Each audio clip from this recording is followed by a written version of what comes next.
going to have our bypass operation against dito sa private personality natin. He was considered na SLI o yung street level individual na nagbebenta ng illegal na shabu. So, as a background, no, yung target natin is a certain Richie. Meron siyang previous case din sa case ng drugs din. Na-monitor siya, siguro in 2 months, monitor siya ng yung campaign natin. Ganyan din yung instruction ng ating bagong chief PNP at ang ating Pangulo na continuous natin yung yung operation natin at regarding sa illegal drugs. So ito yung gagamitin niya na bypass money. So siya yung so from here sa kanya tayo hihingi ng signal kung talagang makonsummate na yung bypass. Makikita natin authenticated siya.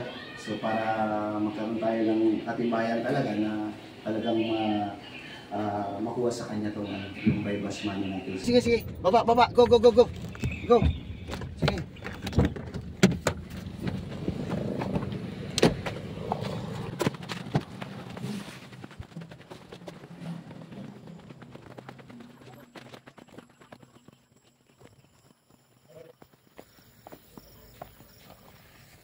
Mani na palit, ma'am.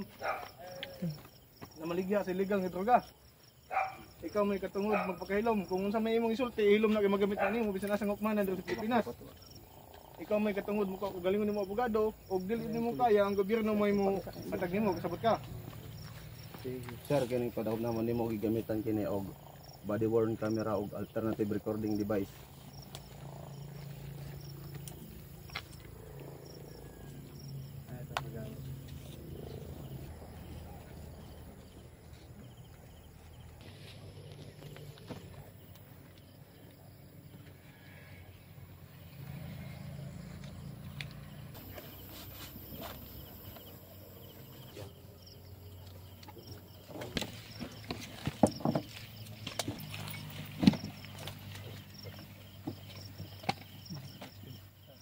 Pangalan mo? Richie. Ha?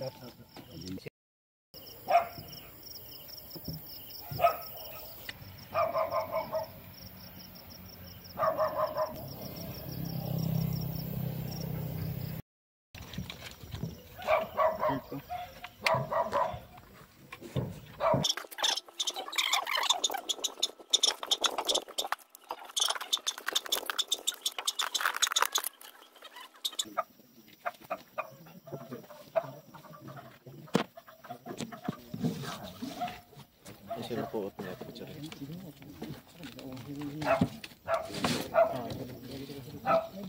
Picture.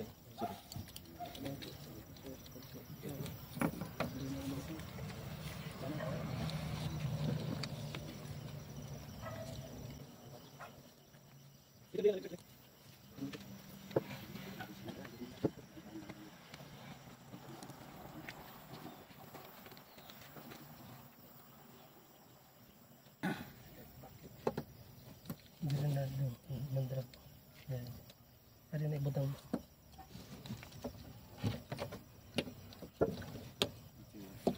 Ano yung una ko na search?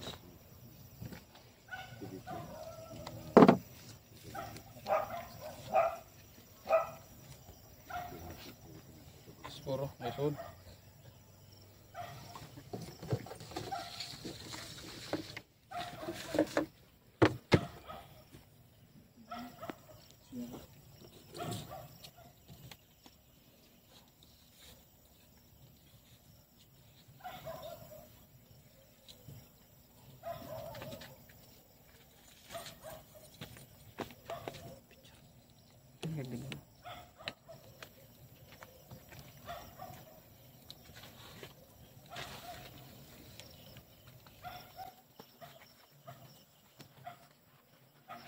Okay lang, ikot mo.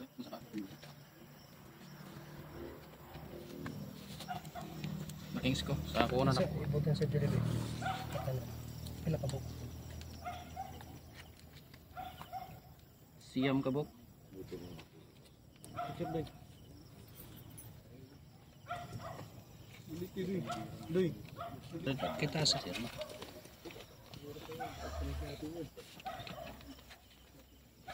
QZ733240.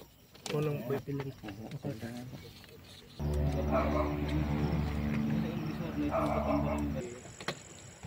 Pero PLB, walang tulugan. Oo nga sir eh. Nalala ko yung sinasabi ni PLB. Bug! Uy, tayo makabug na yan.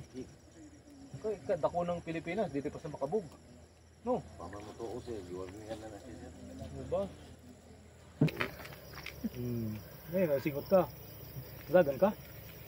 Check na si Kabintoy, which dati na ito nahuli in Cebu. And then, ang area of operation na dito sa Macabog, dito sa area ni Kapamos. No? Diba? So, magpasalamat na tayo sa barangay, sa community ng barangay Kamos, kay aktibo ang barangay din. Kaduhan na din, no? Kapis. Kaduhan na. Sila mismo itong nag-develop. Kay kami sa OCPO naman, tuloy-tuloy lang. Yung last week na tayo operation. So, we will not stop. Kahit ano pa yung mga naririnig dati niyan or nakikita natin, we will not let our guard down. Yung panawagan ng ating CPNP na we have to be aggressive, no? Basta gagmay o dako, padayon lang ang operation sa anti-illegal drug campaign. We will not let this illegal activities bumalik. Kawawa ang ating kabataan. So yan ang pinoprotektahan natin. And then magpasalamat ulit tayo kay Kapitan Kap. Dagang salamat kay another successful operation sa mga barangay. Kaya kita natin ang resulta kung ang pulis o ang community sa pamuno ng barangay ay nag-connect na, so linking creating the bridge instead of leaving a wall. So makita niyo yung result is successful. So ito lagi yung sinasabi na we need more in 4 months. Kaysa to, katang mga barangay officials, kasi mahimo kung dito magpinabangay. So yun lang ito ang kita nato sa resulta. And we will do more, we will just stop on this. Especially now that Ibra is coming, so we have to go to protect ang mga athletes kayo dito ganahan. Kasi sila ako na may mga pasaway, mga badlongan sa atong area. Okay, you have to secure the athletes, the coaches, ang tanan na bisita. We have to showcase what Ormoc City have. Especially ang peace and order dito sa ato ang dakbayan. So, demand reduction. Demand reduction. So, kinakailangan nato na may stop talaga. Kay, if you will notice, sa Maring Batangas, daghan itong na Billions. pero siyempre, ang kinakailangan talaga yung sa community, kinakailangan totally stop ang demand. So, pag wala demand, of course, wala may supply. Kung wala may demand, kinakailangan. And then it's now the community engagement ang kinahanglan nato, ang participation talaga ng barangay because they are the front lines in our community, especially natin mga barangay officials. Siguro dahil din sa gusto na rin ng mga nakatira dito na matigil na yan. That's why kini siya mo nagingnan, ako na siyang personally ako siyang ginan. Ayaw din balhin na lang balik Cebu. Nang ano dito? Kay na kabalita naman nga muna yan kung siya makapalit. Karoon siya lang hindi na maligya. So previously user lang siya. Yes, user. Tapos ang yan mga PTT diris, mga kawat-kawat mo na yan. Involved siya? Yes. That's why pahawa sa Danhog, balik siya din Sa gingnan, nagkita mi din. Dong, layas na lang ayaw rin din. Dako ang Pilipinas. Sige hapon. Dako man ng Pilipinas, ayaw din sa Ormoc. Pero wala siya kaso sa kawat. Wala may kaso. Hindi man gud siya naaktuhan, pero mostly pagka siya ang suspect. Pag naa siya na imuwa, that's why pinapalis ko siya. Salamat Kap. Salamat CD. Thank you, thank you. Rich. Nakuhaan ka og drugs, imo na? Na maligya di ay ka? Mo gamit ka? Gamit mo, ma'am. Nakasuhan na kag droga sa una? Nadakpa na ka? Ma'am. Usang tuiga? 2060, ma'am. Diin. Cebu, ma'am. Unsa nahitabo atong kaso? Kuha na to, di kuha na sa kung nabayabas ko ma'am. Okay. Yan ako sa area. Okay. Na-appeal ko. Ikaw ang gibaybas. Oo. Pero dili ako gibaybas atong dito ma'am atong awgi ito ano man ba? Anang balaya. Na-appeal ko kay namo sa area. Ngano nakagawas man ka? Pero bargini man ko ma'am. Kano sa ka nakagawas? 19 ma'am. 2019, so tulo ka katuig sa prisuhan. Hmm. Nganong may balik ka man? I mean, kano sa kami balik sa Ormoc?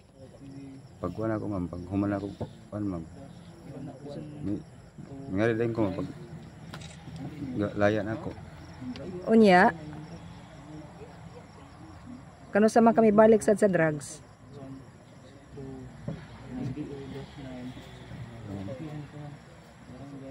Taod-taod na. Taon na ma'am. Namaligi agad ka paabot ni mo dire. Oo, ma'am. Kinsa may imong source? Hindi ko alam kayo ba sige niya ito. Mat ma'am. Taga-asa man na siya? Dili na ako. Taga? Dili na. Dinhi asa nga? Dinhi sa Kabog? Okay. Luwa ka mahadlok, nga mobalik, nga nadakpan ka naman sa una. Hadlok na ko ma'am sa unang sa Nga nang may balik ka man? sa kalisod ma'am. Nga nang may balik ka man? Sa kalisod ma'am. Kalisod. Pero kay bawo ka nga illegal. Okay ra ka mo balik sa prisuhan kay may balik ka man sa imong illegal nga activity. Ma'am. Sa ano? Hindi ko ano nga din ako mag-usap ano ba? Ko nakawat ako man gikuan nga say suguon ko ba? Ang mga illegal. May mga kuan na ma-involve ko. May mga palusot ba na may mga ibaligya ba na. Example nga ibaligya. Pananglitan unsa man nga item. Para mga gamit ko. Ikaw mo kuha. Imo kuhaon unya imo ibaligya. So imo na kabubuton nga ikaw magkuha.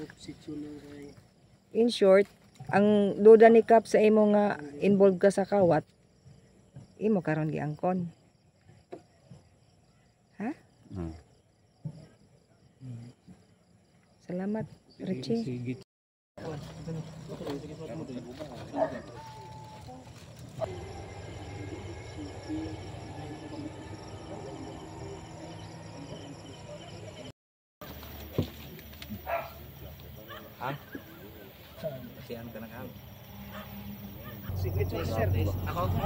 Ako daw iya singot.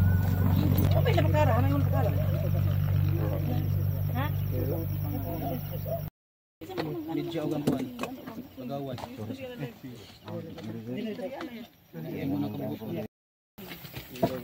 Oh, bandiin na ang lamisa. Dala nila. Saan ni Payong? Ayong, ay, ano ata siya? Dala nila.